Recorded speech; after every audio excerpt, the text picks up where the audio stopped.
Hello everyone, hope you're doing well. I thought today we would talk about the Puma, specifically the Puma VJTF, which is the Puma with the spike missiles basically, at 11.0 in ground realistic. Now, whenever I've talked about the Puma, I've never understood the conversations around it. For me, the Puma, even the one without the spikes, is an incredibly powerful vehicle because of many factors. Its survivability, its mobility, its optics, its thermals, and also its ability to be able to fill multiple roles on the battlefield that other nations don't even have access to.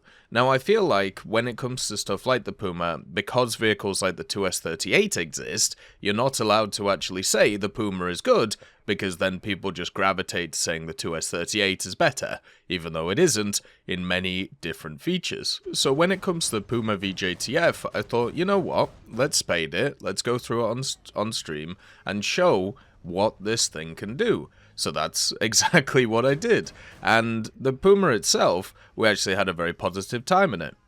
The fact is, the vehicle is very mobile.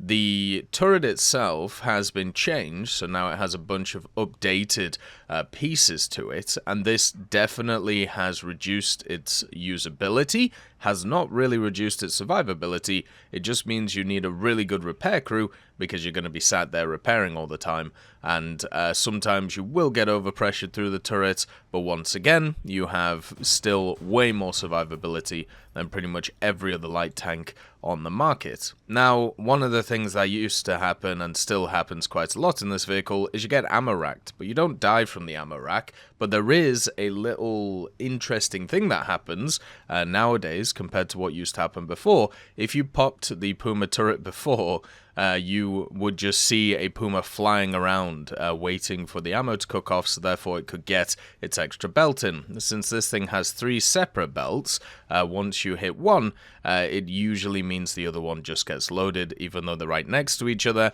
It doesn't make any sense to me either. Surely if you hit the ammo, they should all cook off, but they don't. Basically, you have 3 ammo racks that can explode, and then also with your 80 gems, you have 2 sets of those that can explode. So technically, you can get ammo racked 5 times before you actually run out of ammo. You don't die, but you run out of ammo. The weird quirky thing that happens nowadays, though, is if your ammo gets racked, you lose your tracks, because the vehicle explodes. It explodes downwards, doesn't kill the crew, but instead blows off your tracks, so you're not able to move after, you've got ammo racked. And this can be really annoying, because obviously you can't get out of the situation that you've got yourself in to get yourself ammo racked, so that is a bit of a problem. But apart from that, everything else about its survivability is great. You just need to make sure, as I said, that you have a high crew skill, because if you don't, you're going to be sat there for 20-30 seconds every so often because you keep getting hit in the turret. Now, let's talk about its other factors. So when it's stock, you do have to play it pretty defensively. Only having the APDS gives you 87mm of pen. This will penetrate a lot of vehicles from the side, but won't penetrate a lot of Soviet MBTs, which is mainly what you're facing. So until you get that APFSDS, which is rank 4, rank 3, you're not entirely useful, but you can get some factors to make this thing a lot better. You got the LWSLR, a rank 2, which is quite nice. You have the PMC 308, a head round, which they have made better. It isn't perfect, definitely.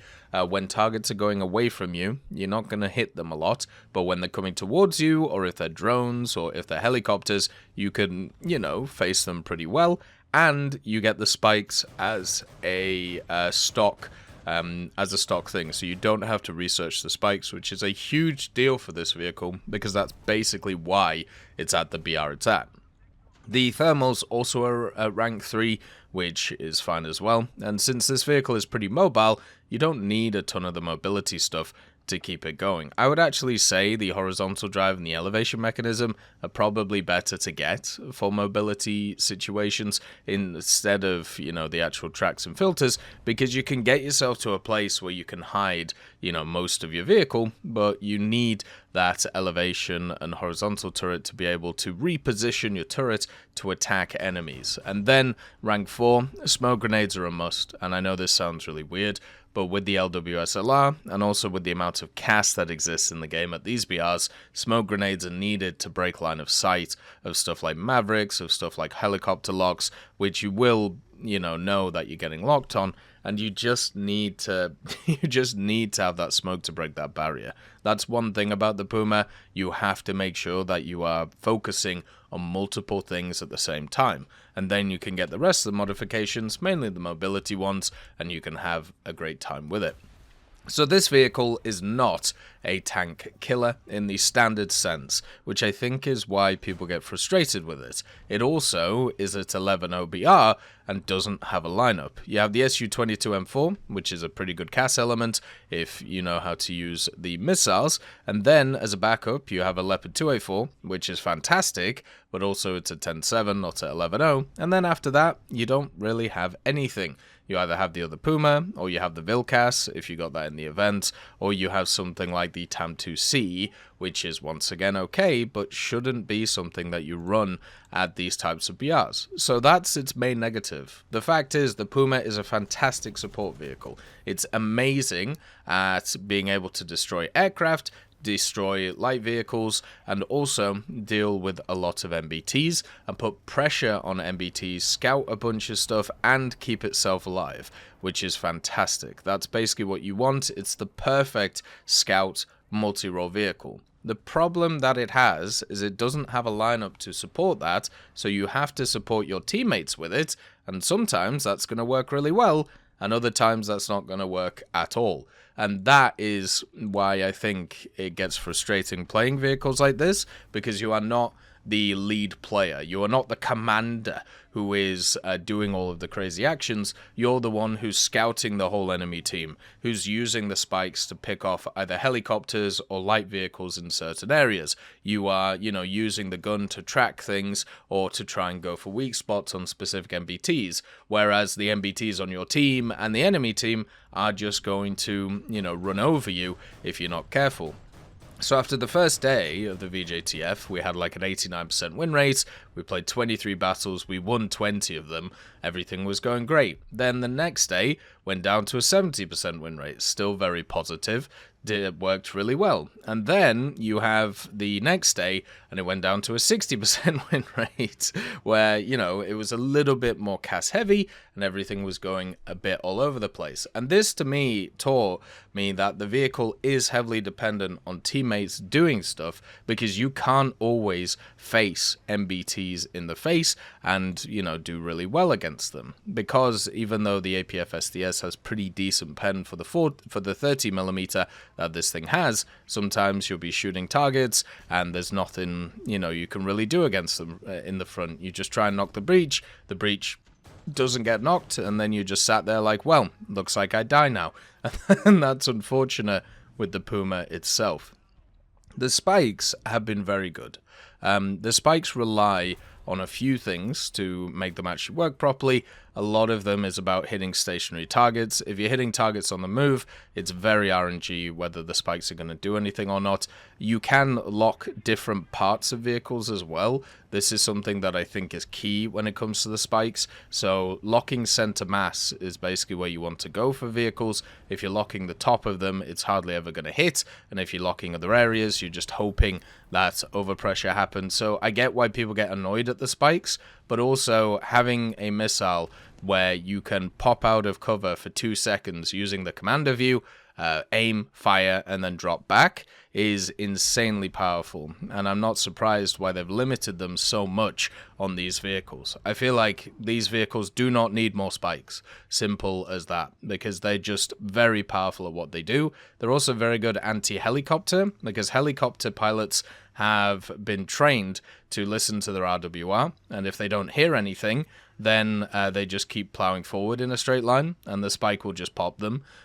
This thing is very good at the start of the game to destroy the helicopter threat from ever existing. So that's one great thing about the Puma. It can just stop the early CAS.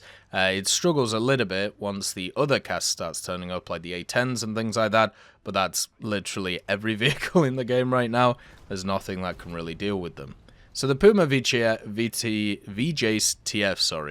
is a fantastic vehicle. It's super fun. and I had a really, really good time in this one. It's exactly what I wanted it to be, and very similar to the other Puma that obviously came in a long time ago. We played 104 battles, we got a 62% win rate, 125 ground kills, 33 air kills, and also 89 deaths. So we're going around about 2 to 1 with, you know, what matters, and also doing it while getting a lot of scouts, also a lot of help for the team, and also having, you know, a good time in it. I would say overall that's a success, and I'm very happy I played this. I'll never understand why people don't like this vehicle. It might be just the fact that its anti-tank killing power is not as much as the other MBTs around it, but it's a light tank, so that's not really surprising. As always, I hope you have a wonderful day, and I'll see you next time. I'd just like to thank GMG Smiley, CD Beans, Chieftain Mike, EMN3 Galaxy, Tulio Pontecorvo, Brendan Quinn, Carrion Crow, Gus Irenicus, Pyman, Wartinder, Teddy, Daniel Stanton, Martinez, B. Young, Ozzy Panzer, Alan Hacker, Liam Shear, Opium Prime, Lafouche, Sem, Aslan, Uncle Bean, and Derek R. for supporting the channel.